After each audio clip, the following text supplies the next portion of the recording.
So, Mr. DeLeon, your motions are lost in the system somewhere. Joy. So are you all okay with proceeding without his physical motions? Yes, ma'am. I'm gonna give you the judge can kind of purchases the conditions of bond that have already been put in place. We're going to go on the record.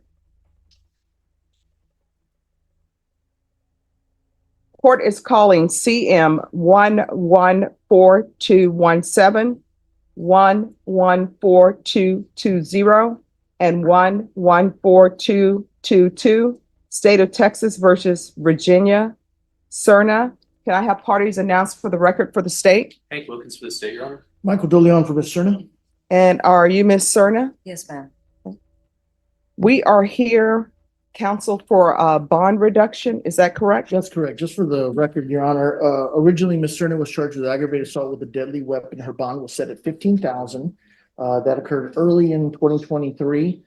She, in late October of 2023, picked up 3 charges of aggravated robbery, which we very much dispute.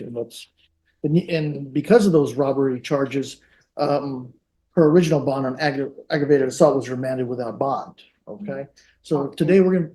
Just one moment. And the court will also be calling 2023 CR 5815. You may continue, counsel. And today, Judge, we're going to be asking that a bond be set in her aggravated assault charge, and the associated aggravated robberies are set at $75,000, which is highly excessive.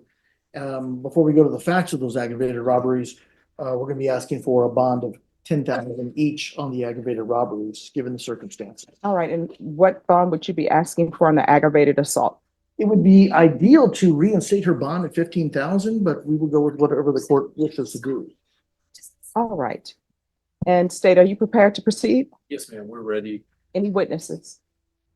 State or defense? I mean, None, Your Honor. I do have, I'd like to give the court a packet. I can do it one or two ways, either, and I've shown this to Mr. Wilkins, series of pictures, and I've marked it as defense exhibit number 1. I can have my client identify it, or as an officer of the court, I can identify what those pictures are. All right. Any objections to defense exhibit number 1? no objection, Your Honor. All right. Then the court will set exception into evidence defendant's exhibit number 1. And if I may, Your Honor, what the court is looking at in defense exhibit number 1 is the first photos are of the 3 complainants in the case. The very first picture is Christopher Cooper, who is the biological son of my client. He was not raised by Ms. Cerna, but they are biological. And the other 2 are friends of Mr. Cooper. Additionally, you're also seeing social media posts of the various complainants and their various photos with weapons, with smoking blunts, with putting up wads of cash with those weapons as well. And lastly, there are injuries to Ms. Cerna's arm that occurred during that robbery. And we do want to address that when we get to that point.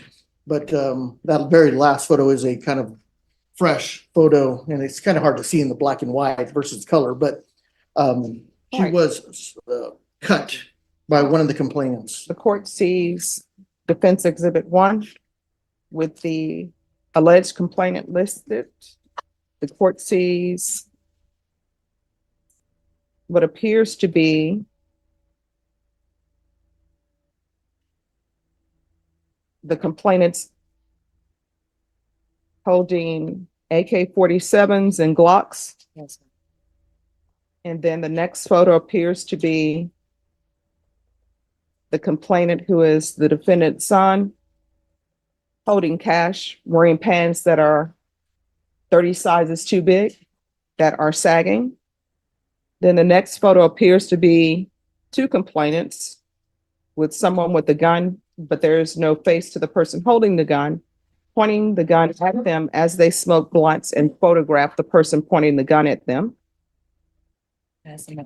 Then the next photo appears to be someone holding a gun.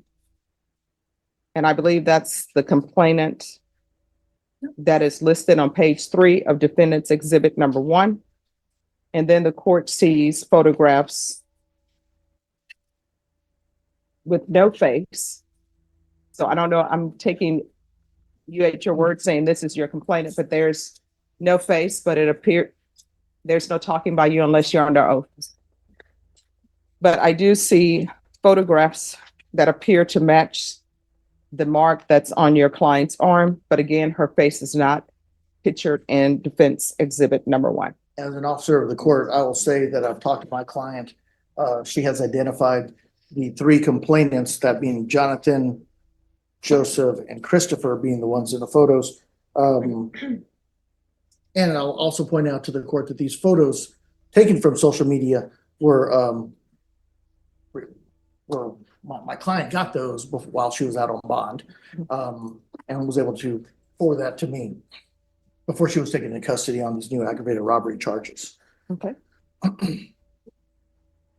Additionally, Judge, if you look at the facts and circumstances of the case, I know we're not here to litigate the entire aggravated robberies, but there's an allegation that Ms. Cerna and her husband pulled out guns after inviting her biological son and his friends over to a La Quinta to see a just under 2-year-old stepsister that was born that Mr. Christopher Cooper has never met before. Suddenly a robbery occurs allegedly with firearms by Ms. Cerna and her husband allegedly. However, if you look at the facts and circumstances again, La Quinta management throws out everybody out of the hotel. There's an argument going out in the parking lot when supposedly my client and her husband have firearms, yet somehow these complainants are hanging around in the parking lot with them when they've just been threatened with firearms. Doesn't make a lot of sense. Additionally, Ms. Cerna does have that injury to her arm. She was cut. Once again, if she had a firearm, she wouldn't be in the position to be cut by Jonathan Vidales, who is in fact, all of these are, well, actually, Jonathan and Joseph are juveniles. Mr. Cooper is, I believe, 18 years of age at the time of this event in October of last year. But the circumstances are very suspect, Judge. So without going in, and obviously this court is not going to make a judgment on the veracity of if she's guilty or not guilty of those specific aggravated robbery charges. But given the circumstances for setting a bond, we believe that because of the nature of the weirdness, essentially, of this allegation, we're asking that bonds be set of $10,000 on the aggravated robberies so they can be litigated down the road. And we'll see further in the future if, and this case is unindicted. These 3 charges have been unindicted for the past roughly 60 to 90 days. We will see if the district attorney's office will even go forward. I mean, obviously, Mr. Wilkins might know more about if they even have complainants that are going to be continuing to complain in the future. So based on that, Your Honor, and the circumstances, we're asking that the bond be set on the aggravated assault and a much lowered bond be set on the aggravated robberies. Obviously, if the court wants to do GPS, that is more than fine. We might ask the court to reduce or waive GPS fees, but if the court wishes to do that, we need more. Ms. Cerna will certainly comply with all GPS conditions.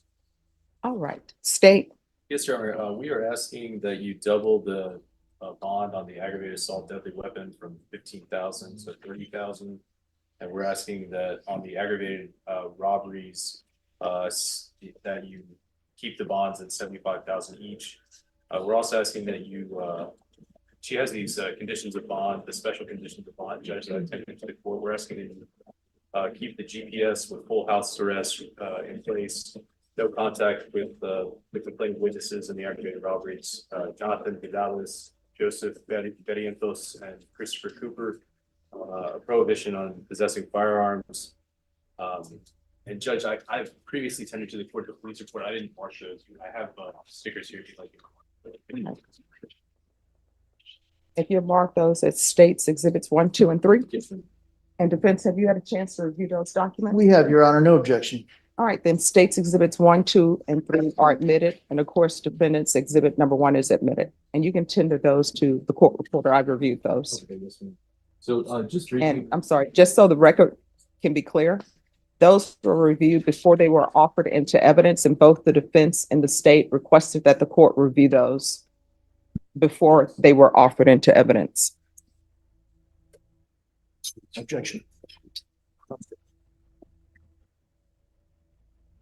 Just, real briefly, the argument, in the police report, these are, very serious allegations. We're asking, that the bond be set at this high, or kept at this high number, in order to protect the community. The code says that you can set reasonable conditions of bond. We think under the facts alleged in this, police report, these are reasonable conditions, this amount, as well as the full house arrest GPS. And if you were inclined to grant a lower amount of bond, we would still ask for the other conditions, the full house arrest GPS, Judge. But I reviewed those pictures, and I think some of the questions that maybe the court had too. This is a picture. I don't really know what this is depicting. This could be an airsoft gun. This could be a real gun. These guys could be engaging in blunting, or this could be tobacco.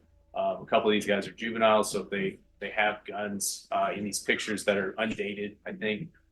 We don't know when that is. I don't think any allegation that at the time of the offense, October 27th of 2023, that any of the complaining witnesses had guns at the time. That's not in any of the police reports. So, Your Honor, in order to protect the community, we are asking for those bond amounts as well as the full house arrest GPS, Your Honor. And lastly, Judge, if I may, what I forgot to mention was nowhere in that police report does it say that anyone beyond the complainant said that Ms. Cerna and her husband had firearms. The hotel manager was told she had a firearm, but never saw it. So I want to be real specific about that. And just briefly, I mean, when I was reading the police report, if you're in a hotel room, I don't typically invite the manager into the hotel room. So I don't know how we would see if there are guns or not in there. This is as everyone was exiting, all the parties. Okay. So is there anything else from either side? Just a few more things. No, I'm just kidding. All right. So I'm going to keep the previous conditions of full GPS. I'll ask that the fees be waived.